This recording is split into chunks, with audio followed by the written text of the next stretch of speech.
اگر چاہتے ہیں کہ کوئی ایسا عمل ہو جو رونگٹے کھڑے کر دینے والا عمل ہو، رونگٹے کھڑے کر دینے والا عمل ہو، رونگٹے کھڑے کر دینے والا عمل ہو، اگر آپ چاہتے ہیں کوئی ایسا عمل، تو ایک بار سورۃ اخلاص کو لو، اللہ پڑھے، صرف ایک بار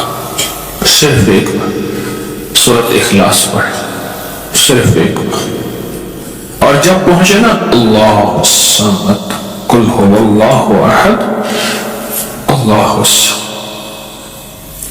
میں یہاں بھوٹ پورا میں کچھ دن رہا، اور ایک صاحب میرے پاس آئے، مجھ سے کہنے لگے کہ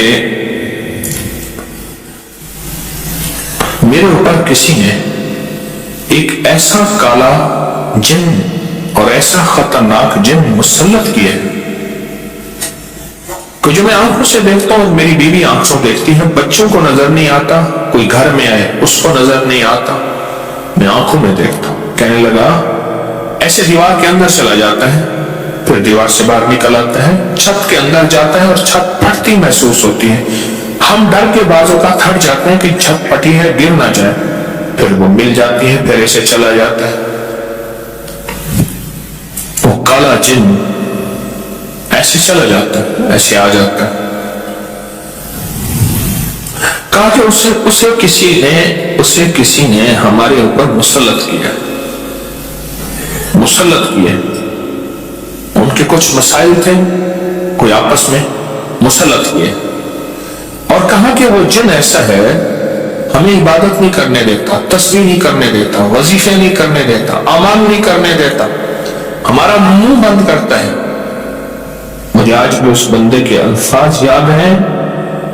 2 اس کے ساتھ بوڑھی خواتین تھی، ایک بہن تھی، ایک بیوی تھی، بیچارہ حالات کا ستایا مارا ہوا، کچھ 60 65 کے 70 کے قریب اس کی عمر تھی. کہنے لگا کہ جب میں قل هو اللہ پڑھتا ہوں تو اس کی گرفت ڈھیلی پڑ جاتی ہے، اور جب میں پڑھتا ہوں نا اللہ الصمد،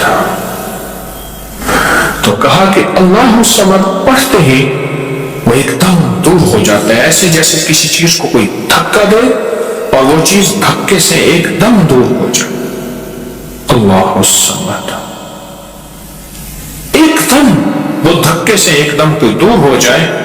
کہا کہ ایسے ہی ہوتا ہے اللہ الصمد. اور کہا کہ بس یہی وظیفہ جو ہے، کہا کہ مجھے مفید ہوا ہے، موافق ہوا ہے یہی وظیفہ. اور کہا کہ بس اب میں صرف یہی وظیفہ پڑھتا ہوں.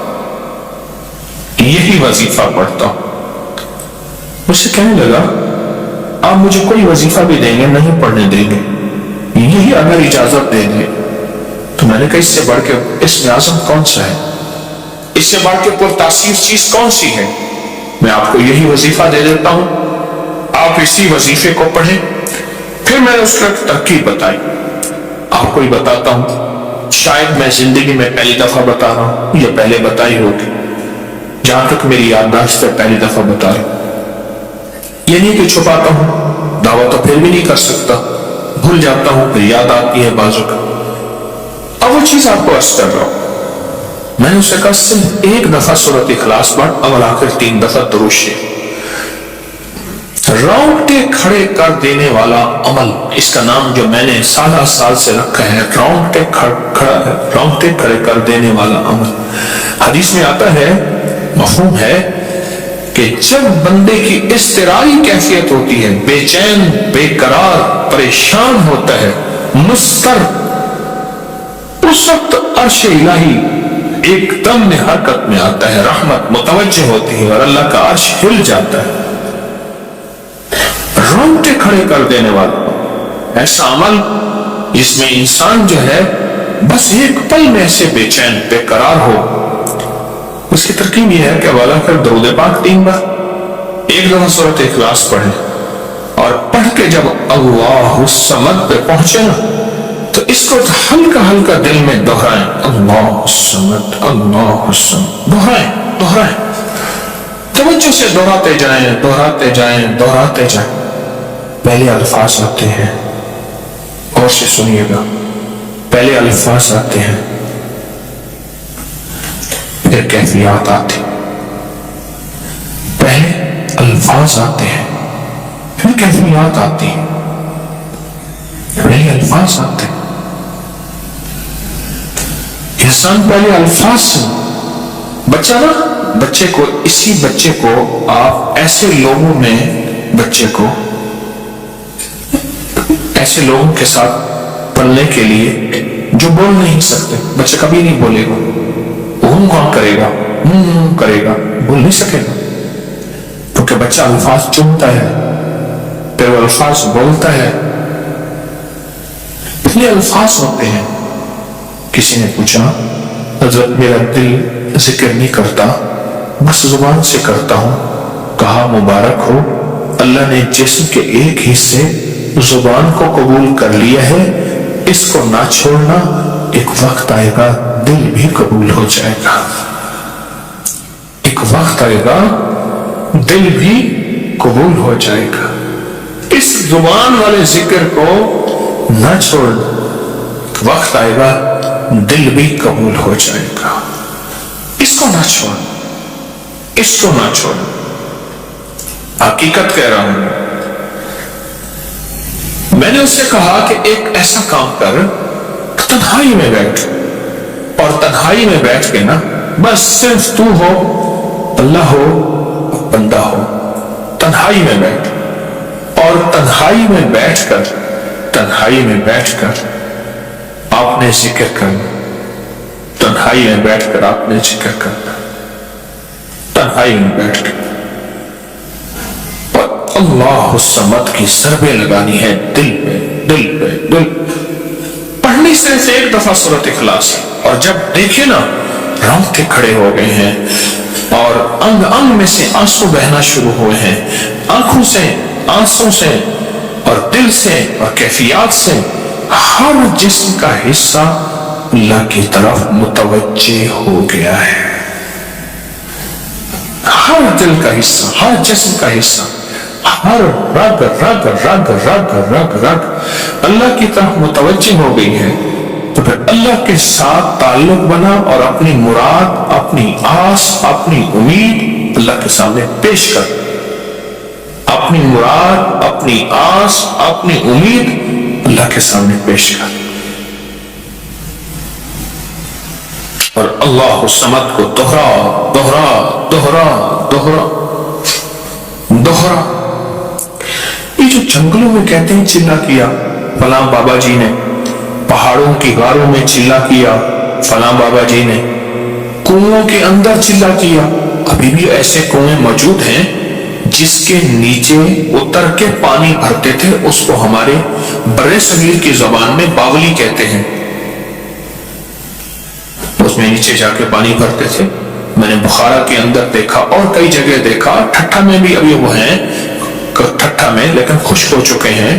نیچے جا کے پانی بھرنا، ان کنووں کی گہرائیوں میں جا کے، تنہائیوں میں بیٹھ کے، خشک کنووں میں اللہ الصمد اور ذکر. اس کی وجہ اندر تنہائیوں میں.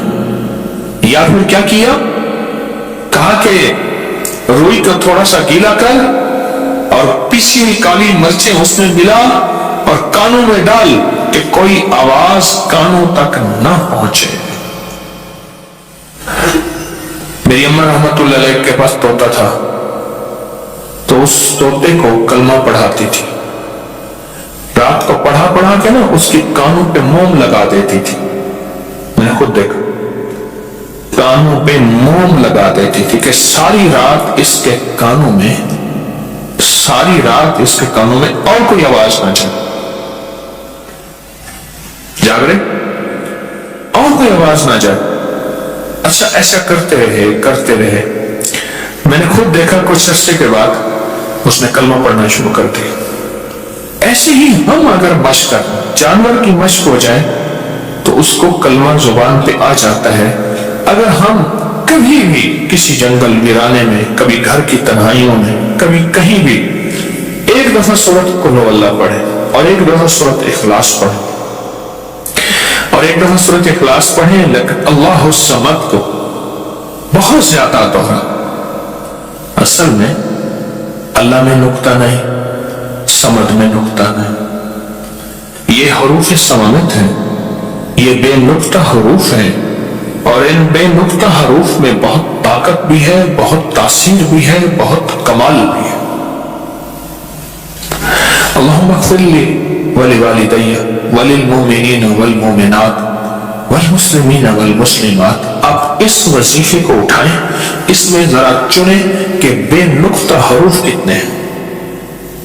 آپ کو حیرت ہوگی، اور آپ کو حیرت ہوگی کہ اچھا یہ کیا ہے.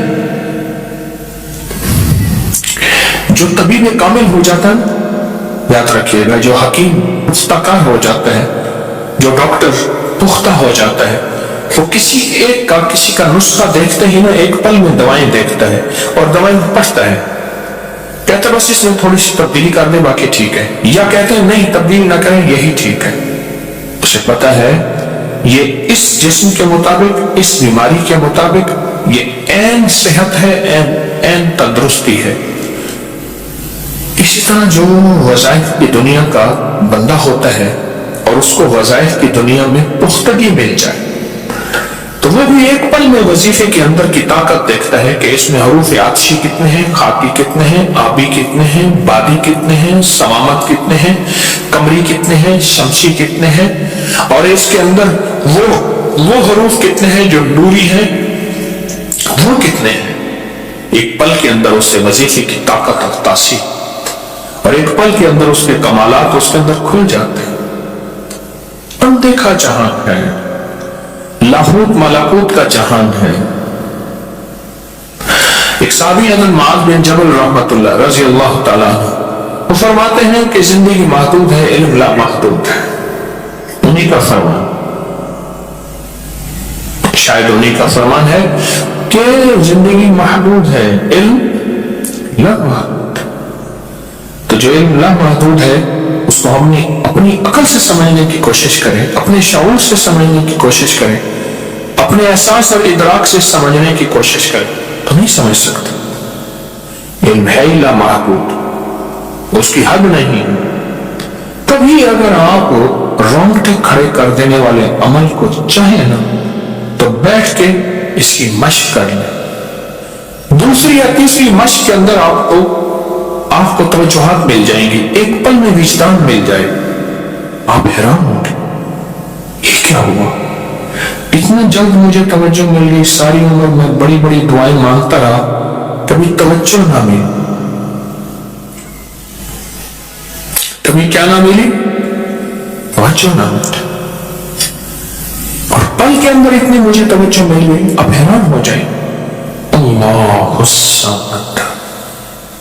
جب اس کو انسان وجدان سے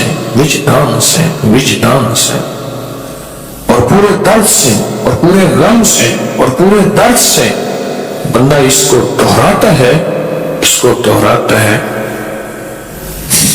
اس کے اندر جتنے بھی حروف ہیں وہ سارے